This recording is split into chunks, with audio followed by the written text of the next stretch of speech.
Gatón, especialista en geopolítica, los protagonistas de este drama que preocupa y ocupa a la humanidad y de qué manera. Hablemos, tengo por aquí, está Francia, la Unión Europea, pero dentro de la Unión Europea está Francia, está Irán no puede quedar, está Siria, pero las grandes potencias, el papel de Estados Unidos en todo esto, el papel de Rusia, de la recién llegada China. Hablemos en estos minutitos sobre esos protagonistas. Sí. ¿Qué es la geopolítica? La geopolítica es la relación, la definición más sencilla que he encontrado, es la relación íntima entre el espacio geográfico y la política. Entonces, ¿quién determina la política en el planeta? Los hegemones. ¿Quiénes son los hegemones? Estados Unidos, China, Rusia y Europa. Y en Europa, por supuesto, están los franceses. Si estamos hablando de la relación de la política con un territorio, ¿por qué con el territorio? El territorio es simplemente el desierto, como Ruf al-Hali, 300.000 kilómetros cuadrados, pero ahí lo que hay es nada. No, estamos hablando de territorios que tienen recursos. ¿Cuáles recursos? Gasíferos, petróleo, también algo importante para la geopolítica, rutas. No es lo mismo salir al Mediterráneo vía Siria. Exacto, la vuelta que hay que dar si tú no pasas por Siria. O podemos ver lo que es el dictum geopolítico. Hay una enfermedad en geopolítica que la han sufrido los polacos y la sufrieron los colombianos, la geografía. Los colombianos, porque no era lo mismo hacer la magallanada de cruzar por allá abajo, por el Cabo de Hornos, para llegar nuevamente a América del Norte. No, pero eso se resuelve con el Canal de Panamá. Y entonces, en el caso de Siria, ¿dónde está ubicado? Estratégicamente en el Mediterráneo. Entonces, es la llave. Siria es la llave. Por aquí es la cosa. Por aquí es el paso. Pero también, más arriba de Siria, pero mucho más arriba, está un lago que nosotros le llamamos mar, que es el mar Caspio, pero son 600.000 kilómetros cuadrados. Pero debajo de ese lecho de agua dulce, ¿qué hay? Gas y petróleo. ¿Por dónde saldría ese gas y ese petróleo para llevarlo a otras zonas? ¿Cuál sería la mejor ruta? Sería la ruta del Golfo Pérsico, que en su gran mayoría de toda esa zona es iraní, cuando los iraníes son chiitas que hicieron una revolución en contra de Occidente. Ahí están las claves. Por eso aparece Irán, por eso aparece Rusia. ¿Pero por qué aparece China? Porque China, a pesar de todo, no tiene autosuficiencia energética.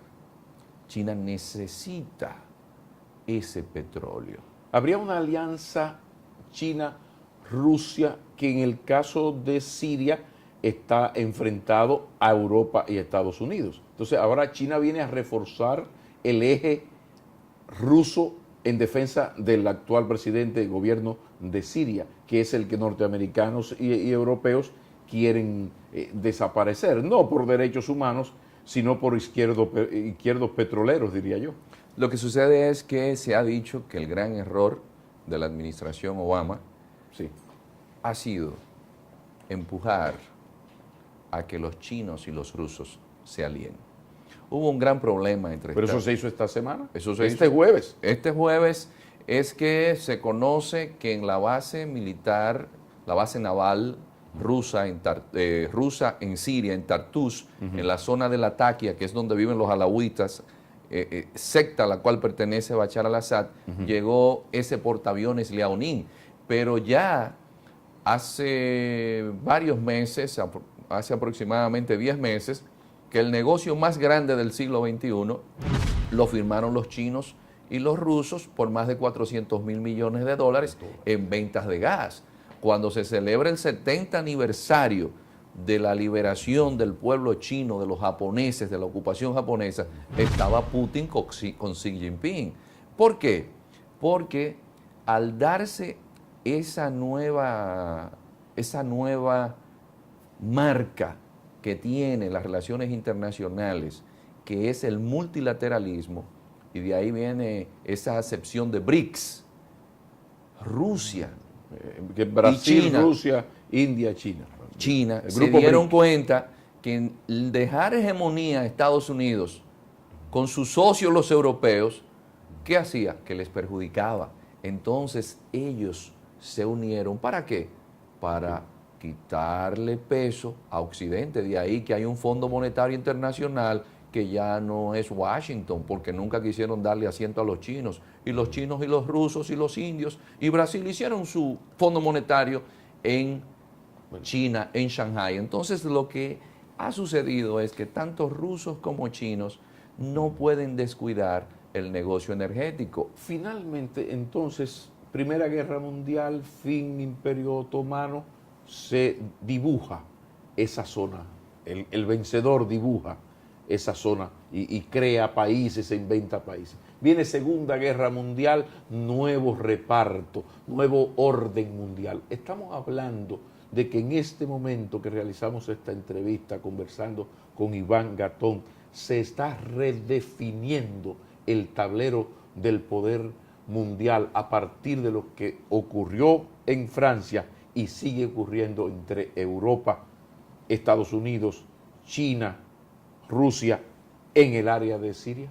Un ejemplo es que, por ejemplo, Irak ya no es el Irak que tenía las fronteras hace 3 años. Claro. Otro ejemplo es que los kurdos ya tienen hasta su capital, que es Erbil. Lo único que les falta a los kurdos ya es el reconocimiento internacional.